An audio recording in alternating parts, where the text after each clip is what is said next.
नमस्कार दोस्तों, स्वागत है आप सभी का हमारे YouTube चैनल जीके एल्गोरिथम पर।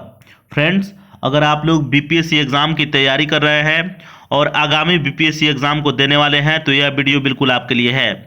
एक बात और मैं बताता चलूं कि अगर आप लोग सिर्फ और सिर्फ बीपीएससी एग्ज़ाम की तैयारी कर रहे हैं तो इस चैनल को सब्सक्राइब इसलिए ज़रूर कीजिए क्योंकि इस चैनल पर सिर्फ और सिर्फ बीपीएससी से रिलेटेड ही कंटेंट अपलोड किए जाएंगे। तो चलिए आगे बढ़ते हैं और एक एक प्रश्नों को देखते हैं। आज हम लोग बात करने वाले हैं महात्मा गांधी से संबंधित महत्वपूर्ण प्रश्नों पर। तो चलिए देखते हैं और समझते हैं। पहला प्रश्न देख लीजिए क्या कहता है। पहला प्रश्न है, वकील बनने से पहले गांधी जी ने कानून की शिक्षा कहाँ से ली थी? Option number A, Mumbai Bharat से। ऑप्शन नंबर बी, जोहान्सबर्ग दक्षिण अफ्रीका से। Option number C, Inner Temple London से।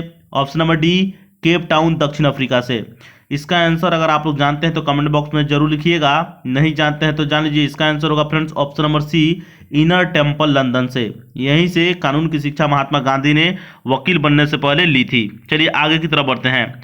अगला प्रश्न जो है बहुत ही इंपॉर्टेंट है, देख लीजिए 2 नंबर प्रश्न कहता है, गांधी जी के लिए पहली बार सम्मानजनक उपाधि महात्मा किस देश में लागू की गई थी? यानी महात्मा जो उपाधि थी गांधी जी के लिए वह उपाधि सर्वप्रथम किस देश में लागू की गई थी? Option number A, Bharat. Option number B, दक्षिण Africa. Option number C, United Kingdom यानी UK. Option number D, USA यानी यूनाइटेड स्टेट्स ऑफ अमेरिका। इसका आंसर होगा फ्रेंड्स ऑप्शन नंबर बी, दक्षिण अफ्रीका। याद रखिएगा महात्मा गांधी वहां पर गए हुए थे दक्षिण अफ्रीका में। उनका पहला सत्याग्रह भी वहीं पे हुआ था, ध्यान में रखिएगा। चलिए आगे की तरफ बढ़ते हैं। अगला प्रश्न 3 नंबर प्रश्न क्या कहता है, देख लीजिए। 3 नंबर प्रश्न कहता है, सम्मानित उपाधि महात्मा का क्या अर्थ है? ऑप्शन नंबर ए, महान योद्धा। ऑप्शन नंबर बी, बुद्धिमान नेता। ऑप्शन नंबर सी, महान आत्मा या आदरणीय। ऑप्शन नंबर डी, आध्यात्मिक गुरु। इसका आंसर होगा फ्रेंड्स ऑप्शन नंबर सी, महान आत्मा या आदरणीय। उसी को महात्मा बोला जाता है, याद रखिएगा, यह पूछा गया प्रश्न है। चलिए आगे की तरफ बढ़ते हैं। अगला प्रश्न भी बहुत ही इंपॉर्टेंट है। अगला प्रश्न है महात्मा गांधी के जन्म से संबंधित। तो देख लीजिए 4 नंबर प्रश्न क्या कहता है। 4 नंबर प्रश्न कहता है, महात्मा गांधी का जन्म किस वर्ष हुआ था?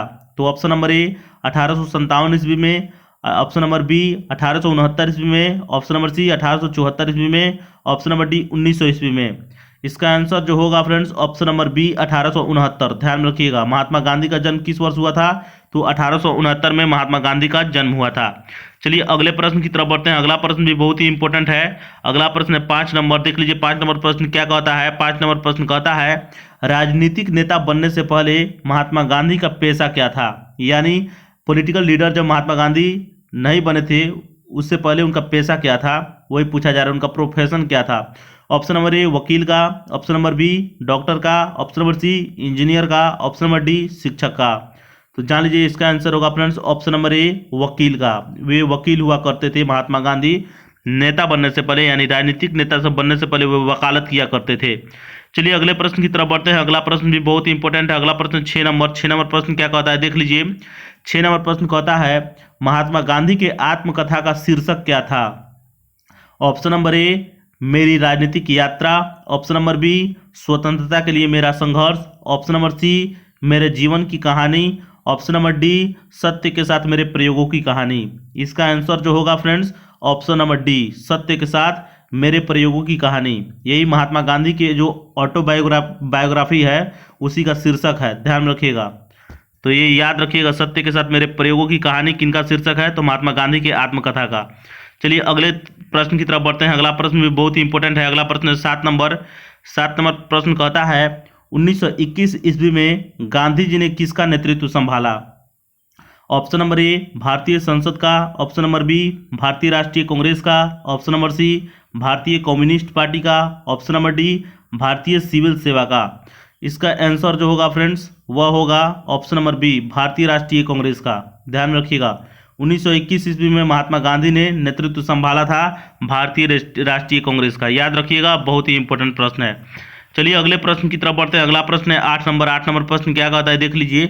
8 नंबर प्रश्न कहता है, महात्मा गांधी के राजनीतिक गुरु कौन थे? Option number A, Pheroze Shah Mehta. Option number B, Gopal Krishna Gokhale.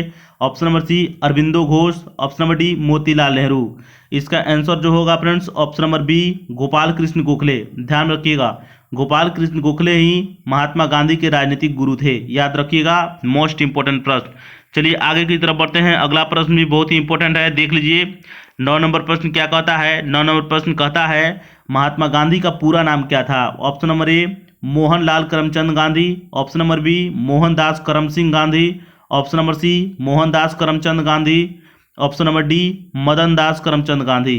इसका आंसर जो होगा फ्रेंड्स ऑप्शन नंबर सी होगा, ध्यान रखिएगा, मोहनदास करमचंद गांधी। याद रखिए, करमचंद गांधी। तो ऑप्शन नंबर सी इसका आंसर होगा। चलिए आगे की तरफ बढ़ते हैं। अगला प्रश्न भी बहुत ही इंपॉर्टेंट है, देख लीजिए। चंपारण सत्याग्रह से संबंधित प्रश्न है।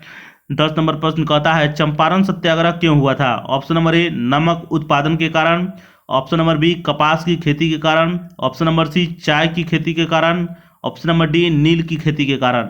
इसका आंसर जो होगा फ्रेंड्स ध्यान रखिएगा, नील की खेती के कारण। नील की खेती करवाते थे अंग्रेज, किनसे? तो भारतीयों से, चंपारण के लोगों से, और इसी के विरुद्ध में महात्मा गांधी ने आंदोलन किया था, ध्यान रखिएगा। और उनका यह भारत में पहला सत्याग्रह आंदोलन था। तो फ्रेंड्स यह प्रश्न आपको कैसे लगा कमेंट बॉक्स में जरूर लिखिएगा। वीडियो अच्छा लगा हो तो यहाँ पर क्लिक करके चैनल को सब्सक्राइब जरूर कर लीजिएगा। और मिलेंगे फिर नेक्स्ट वीडियो में किसी नए टॉपिक के साथ, तब तक बने रहिए हमारे चैनल के साथ। नमस्कार, धन्यवाद।